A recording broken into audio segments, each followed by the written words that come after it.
Hello students, so this is the last topic of redox reactions and इसके बाद हमारा chapter खत्म हो जाएगा. Your work is to do the numericals and discuss the doubt with me. So last topic क्या है? Redox reaction and electrode process. आप इसमें एक नया कॉन्सेप्ट समझेंगे. देखो, जैसे let's suppose this is a beaker. In this ZnSO4 is dissolved and here a rod is immersed, that is a zinc rod. Okay, and here we have taken another beaker in the lab and in this copper sulfate solution is present, CuSO4, and again a rod is immersed in it, dipped in it, that is copper rod. Okay, these are the two beakers. So we have to see the redox reaction in this particular two beakers कि ऐसा क्या हो रहा है कि हम इसको कह रहे हैं कि redox reaction होगा, ऑक्सीडेशन रिडक्शन हमें देखने को मिलेगा. So let us see होगा क्या कि इसके पास होता है पॉजिटिव चार्ज, इसके पास होता है नेगेटिव चार्ज.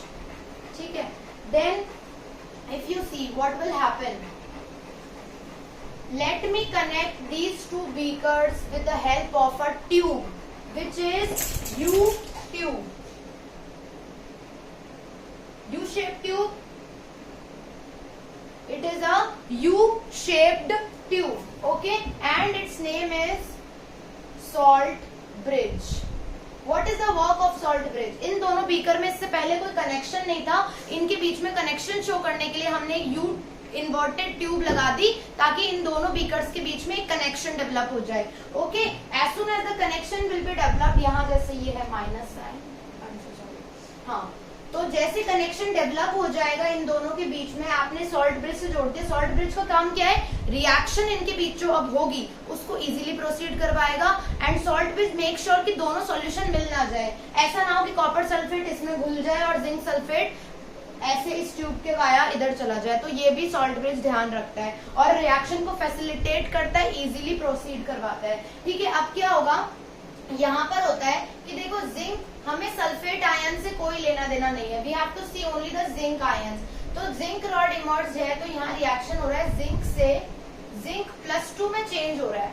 ठीक है, आपको ये ध्यान रखना है, जिंक +2 में चेंज हो रहा है. तो कहीं ना कहीं यहाँ हो रहा है ऑक्सीडेशन, बिकॉज दो इलेक्ट्रॉन जैसे ही जिंक रॉड इसमें डिप करी वैसे ही यहाँ हमें Zn+2 इलेक्ट्रॉन, ये पानी में जिंक सल्फेट टूट गया, Zn+2 इलेक्ट्रॉन देखने को मिले.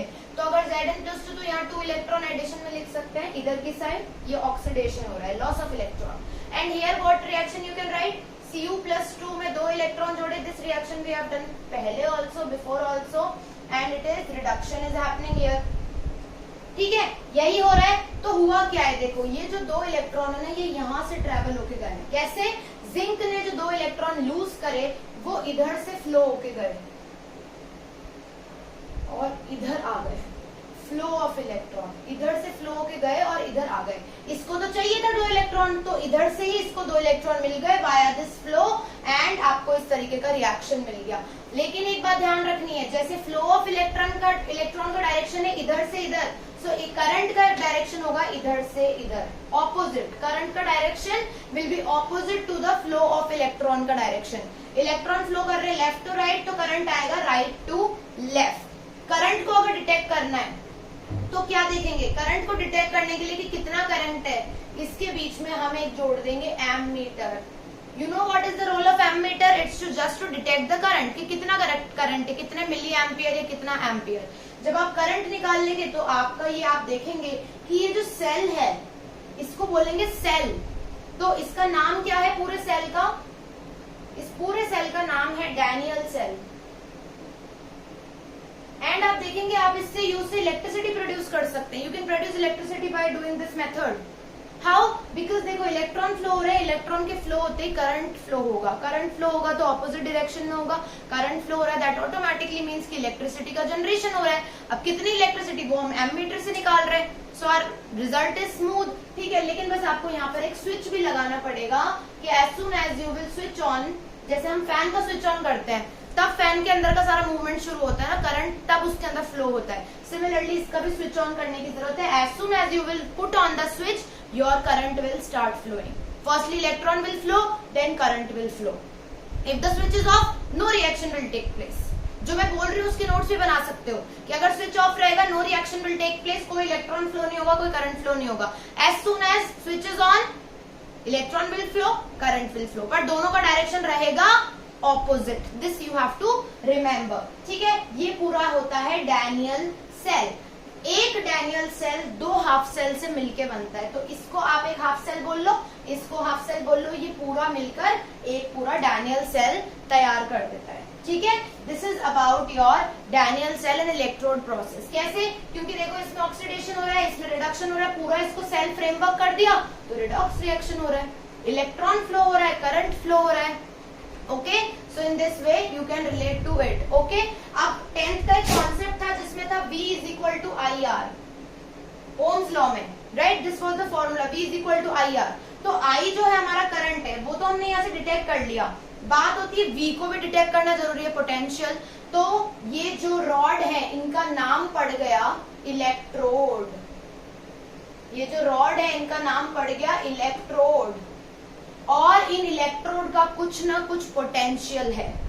इन इलेक्ट्रोड्स का, इस इलेक्ट्रोड का कुछ ना कुछ पोटेंशियल है, इसका भी कुछ ना कुछ पोटेंशियल है. और इन दोनों का जो पोटेंशियल डिफरेंस है, इन दोनों के बीच भी एक पोटेंशियल डिफरेंस होता है. V is equal to I R क्या है? V, उसमें पोटेंशियल डिफरेंस तो है, इन दोनों इलेक्ट्रोड के बीच का पोटेंशियल डिफरेंस. करंट भी डिटेक्ट कर सकते हो, दोनों का कुछ ना कुछ पोटेंशियल है. This is known as electrode. Electrodes का potential, so it is known as electrode potential. जो पोटेंशियल इलेक्ट्रोड का है, जैसे जिंक इलेक्ट्रोड का है तो वो जिंक का इलेक्ट्रोड पोटेंशियल, जो कॉपर का इलेक्ट्रोड का है वो कॉपर इलेक्ट्रोड पोटेंशियल. ओके, एक और टर्म इसमें लास्ट टर्म है कि स्टैंडर्ड इलेक्ट्रोड पोटेंशियल.